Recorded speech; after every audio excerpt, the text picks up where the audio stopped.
ओम नमो भगवते वासुदेवाय नमः। आप सभी को श्रावण शुक्ल पक्ष पुत्रदा एकादशी व्रत की हार्दिक शुभकामनाएं। साल 2024 में श्रावण शुक्ल पक्ष पुत्रदा एकादशी का व्रत 16 अगस्त दिन शुक्रवार को रखा जाएगा। इस दिन पूरे विधि विधान से व्रत पूजा पाठ करने मात्र से भगवान श्री हरि के साथ माता लक्ष्मी की कृपा भी प्राप्त होती है और साथ ही इस दिन व्रत कथा भी सुनी जाती है। तो आइए पूर्ण श्रद्धा भाव के साथ हम पुत्रदा एकादशी व्रत की कथा को श्रवण करते हैं। श्री युधिष्ठिर कहने लगे कि हे भगवान, श्रावण शुक्ल एकादशी का क्या नाम है? व्रत करने की विधि तथा इसका महात्म्य कृपा करके कहिए। मधुसूदन कहने लगे कि इस एकादशी का नाम पुत्रदा है। अब आप शांति पूर्वक इसकी कथा सुनिए। इसके सुनने मात्र से ही वाजपेयी यज्ञ का फल मिलता है। द्वापर युग के आरंभ में महिष्मति नाम की एक नगरी थी, जिसमें महीजीत नाम का एक राजा राज्य करता था। लेकिन पुत्रहीन होने के कारण राजा को राज्य सुखदायक नहीं लगता था। उसका मानना था कि जिसके संतान ना हो, उसके लिए यह लोक और परलोक दोनों ही दुखदायक होते हैं। पुत्र सुख की प्राप्ति के लिए राजा ने अनेक उपाय किए, परंतु राजा को पुत्र की प्राप्ति नहीं हुई। वृद्धावस्था आती देखकर राजा ने प्रजा के प्रतिनिधियों को बुलाया और कहा, हे प्रजाजनों, मेरे खजाने में अन्याय से उपार्जन किया हुआ धन नहीं है। ना मैंने कभी देवताओं तथा ब्राह्मणों का धन छीना है।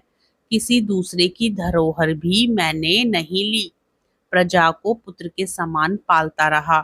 मैं अपराधियों को पुत्र तथा बांधवों की तरह दंड देता रहा। कभी किसी से घृणा नहीं की। सबको समान माना है। सज्जनों की सदा पूजा करता हूँ। इस प्रकार धर्मयुक्त राज्य करते हुए भी मेरे पुत्र नहीं है, सो मैं अत्यंत दुख पा रहा हूँ। इसका क्या कारण है?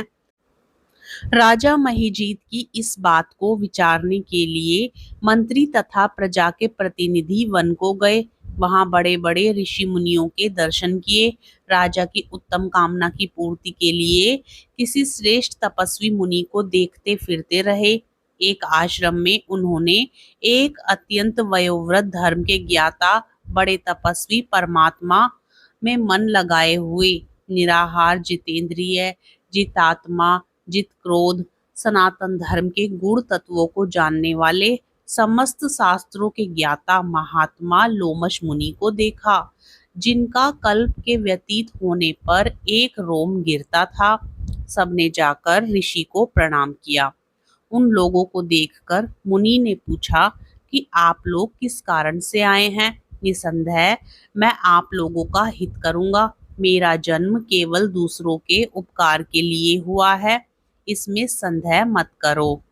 लोमश ऋषि के ऐसे वचन सुनकर सब लोग बोले, हे महर्षि, आप हमारी बात जानने में ब्रह्मा से भी अधिक समर्थ हैं, अतः आप हमारे इस संदेह को दूर कीजिए।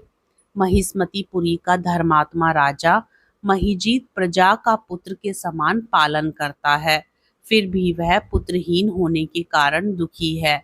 उन लोगों ने आगे कहा कि हम लोग उसकी प्रजा हैं, अतः उसके दुख से हम भी दुखी हैं। आपके दर्शन से हमें पूर्ण विश्वास है कि हमारा यह संकट अवश्य दूर हो जाएगा, क्योंकि महान पुरुषों के दर्शन मात्र से अनेक कष्ट दूर हो जाते हैं।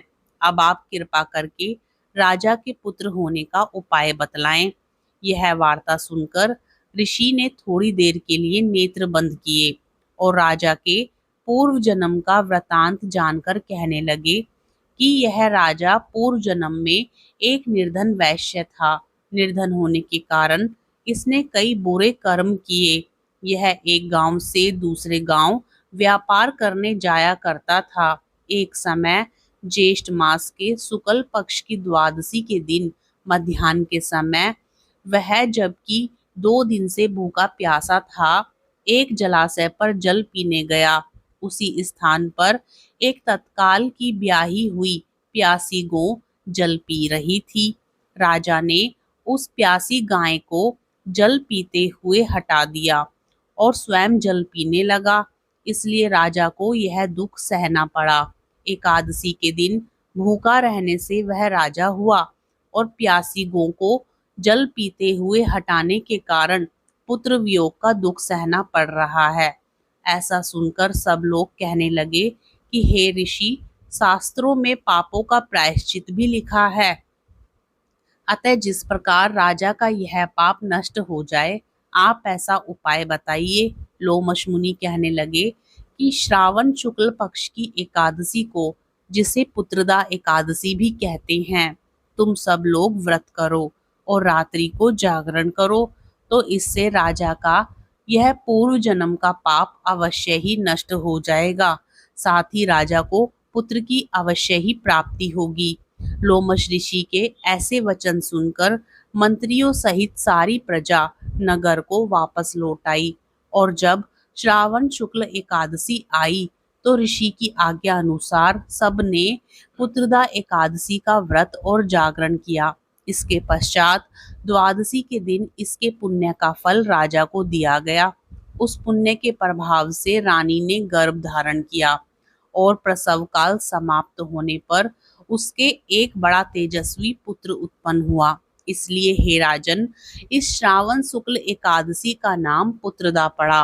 अतः संतान सुख की इच्छा हासिल करने वाले इस व्रत को अवश्य ही करें। इसके महात्म्य को सुनने से मनुष्य सभी पापों से मुक्त हो जाता है और इस लोक में संतान सुख भोगकर परलोक में स्वर्ग को प्राप्त करता है। प्रेम से बोलिए एकादशी माता की जय, श्री हरि विष्णु भगवान की जय, लक्ष्मी माता की जय। श्रावण शुक्ल पुत्रदा एकादशी व्रत का पारण 17 अगस्त 2024 को सुबह 5:51 से सुबह 8:05 के मध्य में किया जाएगा। 16 अगस्त 2024 एकादशी व्रत के दिन पूजा का मुहूर्त सुबह 5:51 से सुबह 10:47 होगा। शास्त्रों के अनुसार एकादशी का व्रत सभी व्रतों में श्रेष्ठ माना गया है। जो व्यक्ति ऐश्वर्य, संतति, स्वर्ग, मोक्ष सब कुछ पाना चाहता है तो उसे यह व्रत अवश्य ही करना चाहिए। इस दौरान जगत के पालनहार श्री हरि विष्णु की पूजा के साथ माँ लक्ष्मी की पूजा भी जरूर करनी चाहिए। इनकी कृपा से सोनी गोद भी भर जाती है। कथा पसंद आए तो वीडियो को लाइक जरूर करें और साथ ही यदि आप चैनल पर नए हों तो चैनल को सब्सक्राइब भी जरूर कर लें। हरे कृष्णा, राधे राधे।